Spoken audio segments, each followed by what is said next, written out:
at Channel 5 is reporting is that Candace Owens was named as one of this dude's inspirations. Nick Fuentes as well. Right. So I'm seeing it there, but I don't see it everywhere else. Right. I'm seeing other. Kanye West was an inspiration. Hitler was an inspiration. This kid is that what he's saying? So he's just naming all of these people. Yes. So Okay. this is all like from different sources. Everybody has a little bit of different information about who were his Kanye inspirations. West and Hitler were also named as inspirations for this guy, and supposedly he also linked to or mentioned the Covenant School shooting. Yeah. Why would Channel 5 specifically name Nick Fuentes and Candace Owens? That is a really good question. Because, they've been on and on about this whole white supremacy thing. White nationalists in Tennessee. Phil Williams has been all about that. Yeah. So I don't know if that's part of this, if there was a lot of other people that were mentioned or entities that were mentioned in all of this. Why focus on Candace Owens? Now, I'm going to be honest with you. Candace Owens, a lot of people love Candace Owens. A lot of people who are conservative love Candace Owens. And I don't pretend to know literally anything about Candace Owens. Yeah. I don't watch her. Every once in a while, I might play her audio, whatever. But I know that she had a big falling out over there at the Daily Wire with Ben Shapiro because it sounds like she took the wrong side on the Israel-Hamas war, where she started blasting Israel for defending itself against Hamas. Yes. And that led to a big disconnect between Ben Shapiro, as you can imagine, and Candace Owens, and she got booted. So I don't know. I don't know why this guy would. I guess if he's is this guy like Hitler? You said Hitler, Nick Fuentes, anti-Semitic. So I guess he's intimating that Candace Owens is anti-Semitic. Is that what he's saying? I'm not. I didn't see anything about her. Okay. That's only on Channel 5. Okay. So there, the mention of Hitler is in the Tennessean. So every source, every source kind of has a different angle on. Somebody must have their hands on this manifesto, right? Because there's so many different angles that people are taking. Well, yeah. I mean, we all know how long it took for. Well, we haven't seen the Covenant Manifesto officially released yet. So, we'll have to. Sorry, you also said it was 300 pages, so he could have listed everybody in there regardless, because 300 pages is nothing to like. That takes a long time. That's a long manifesto. Yeah, that's almost too long. Another little interesting tidbit. This is from the Tennessean. 2 of Nashville's at-large council members, Quinn Evans Segal and Delicia Porterfield, spoke about the shooting on Blue Sky. Okay. So, and Blue Sky is the leftist alternative to X. They all went over there to be able to, I don't know. Anyway, they're saying, of course, what they're doing at this point is saying, we need more gun legislation. So that's, that's what they do. That's what they do. And that's how not real surprising. People are taking, that's the actions that they're taking. Now here's one thing that I don't understand. This is from Town Hall. Now, again, not all the details have been released, but this is what has been reported. And again, remember, there's official news and releases, and then there's stuff that is kind of reported but not official. They say at least one student was killed after being shot in a Nashville high school cafeteria Wednesday. Another student opened fire, striking and killing a female student, injuring one more victim before turning the gun on himself and committing suicide. But I guess they're saying that somebody else had a gun and took and tried to defend. Have you heard that? That's an angle I have not heard. Yeah, at least one student was killed after being shot in a Nashville high school cafeteria on Wednesday. Another student opened fire, striking and killing a female student, injuring one more victim before turning the gun on himself and committing suicide. I don't know. There's a lot of information that seems to be flying around. Yeah, and I don't know. Isn't that always the way, though? Oh yeah, there's always the first 24 hours. Always the two-shooter theory. Yeah. Always the two-shooter theory. So here's the thing. Are they going to try and pin this on Donald Trump? Because they are. Well, yeah, because remember, Nick Fuentes is the guy that Donald Trump had dinner with that one time with, was it Kanye? He showed up with Kanye? I think it was Nick Fuentes shows up with, I don't know, one of those people. I think it was Kanye. And Trump was like, I don't know who this guy is. But people are screaming up and down that Trump is having, dinner with this big anti-Semite Kanye, Nick Fuentes. And then they bring in Candace Owens, who is a conservative.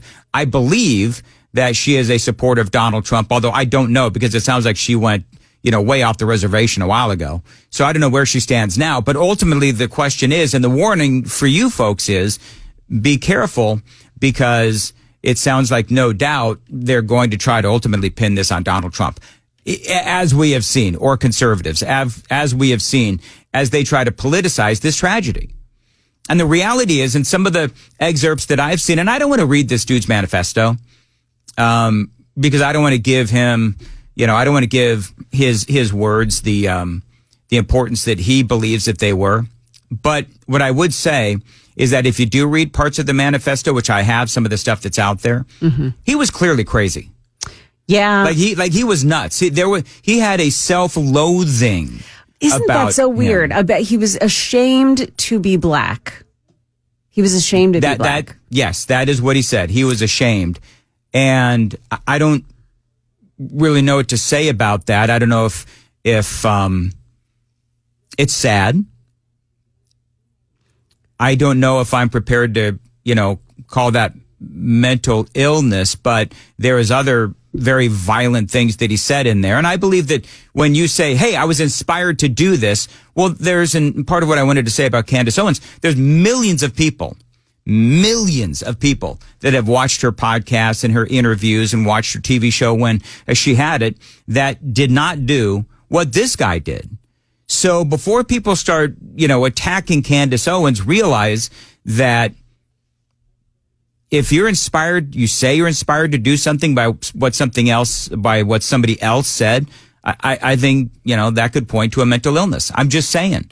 And I think that if you're, walking into a cafeteria and you just want to start shooting the place up, I believe that is mental illness. And, and again, the left is going to start going after the guns, and it's all the same very, very predictable behavior by people on the left.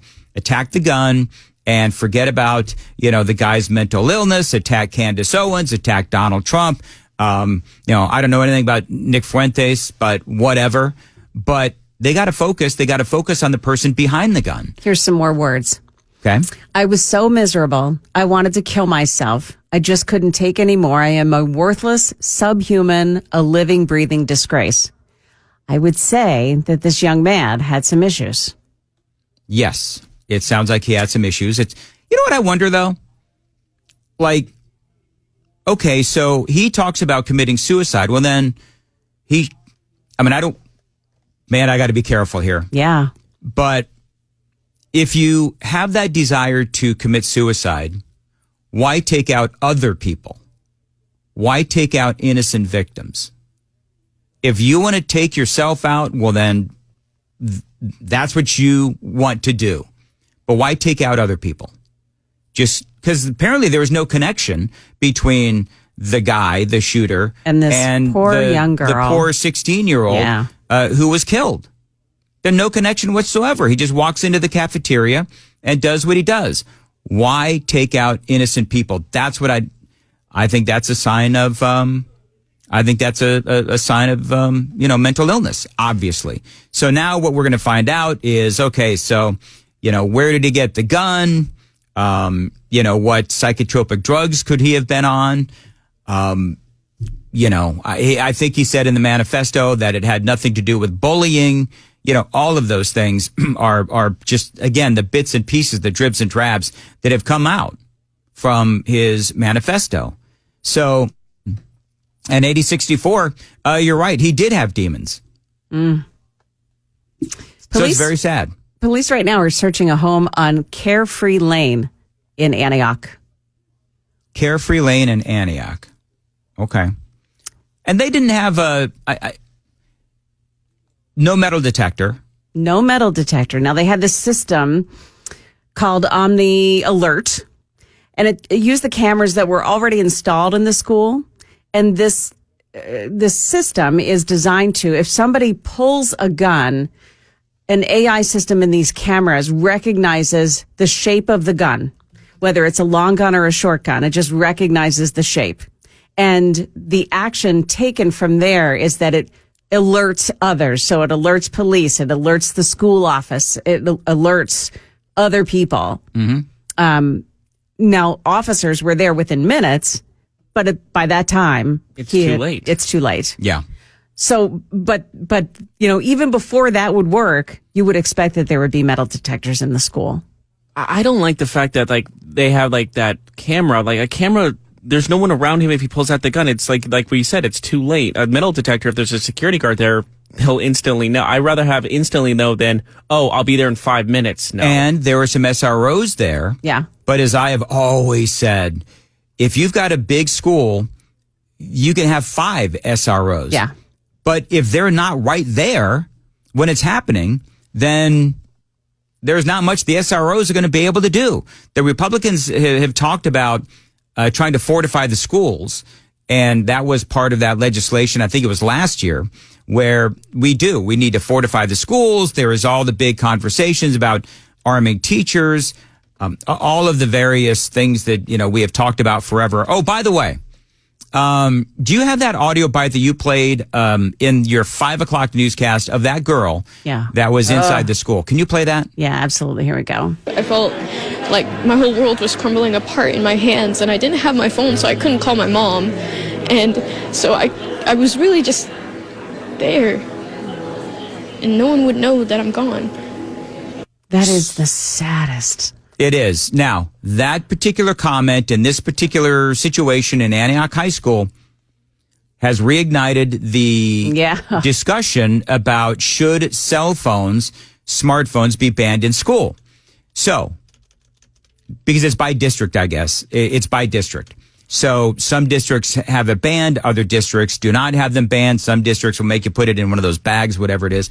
So our Daily Dan poll is this. Go to YouTube and watch us on video. I'm wearing my new jacket, by the way, that I got for Christmas. Watch our video and take the poll. The poll is, should cell phones be banned in schools? Because a lot of parents are out there saying, and you've got that comment right there, a lot of parents are saying that they want to be able to reach their kids in just these kinds of instances. So this debate is reignited again. And so if you want to go to YouTube, watch us on YouTube, take the poll, if you would. Should cell phones be banned in schools? I will say in light of what happened yesterday, in light of this girl's comment, I think that it is a very, very legit conversation. It is 5:50 on Nashville's Morning News on Super Talk. By the way, do you have KGB, do you have an opinion? Should cell phones be banned in schools? Well, I think you were talking about maybe during class, put them in it's such for me, because I had a phone during school, and there'll be instances where it's a family emergency or something like that happens, you want to be aware. But then there's other things where it's distractions and that kind of thing.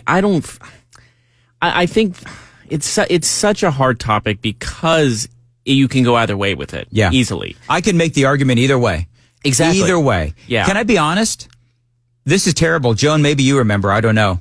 When we talked about this a while ago, I don't even remember what my opinion was on it. Yeah. Because it could go either way. I could do a fire-breathing monologue either way. Yeah. I mean, I really can. And hearing those girls' words saying she didn't have her phone, it's that to me is I totally get needing a phone in that particular, especially if what if the person you see someone with a gun and no one has reported it yet, you can get on the phone and dial 911 or text someone or something like that. Just maybe more.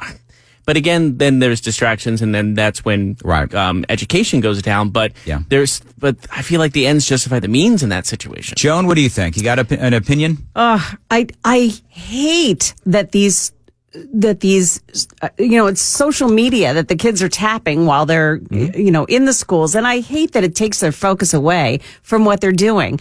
But listening to that girl say, I couldn't call my mom, that just tears through the mom and me. So I too am just torn about whether or not they should be allowed in school. I'm torn. So this brings back all the conversations about the SROs. Should they be armed? Should teachers be armed? How do we fortify our schools? Because Republicans are all about all of these things. Yeah. About keeping the kids safe. The Democrats, of course, and they want to focus on obviously just the one thing. But Republicans and what they've wanted to do is they wanted to, and they do have more of an overarching, many different multifaceted solutions to this problem. Democrats focus on one thing. Republicans want to focus on a lot of things. And again, mental illness. What kind of drugs was this guy on? What kind of psychotropic drugs was this on? What kind of signs maybe were missed?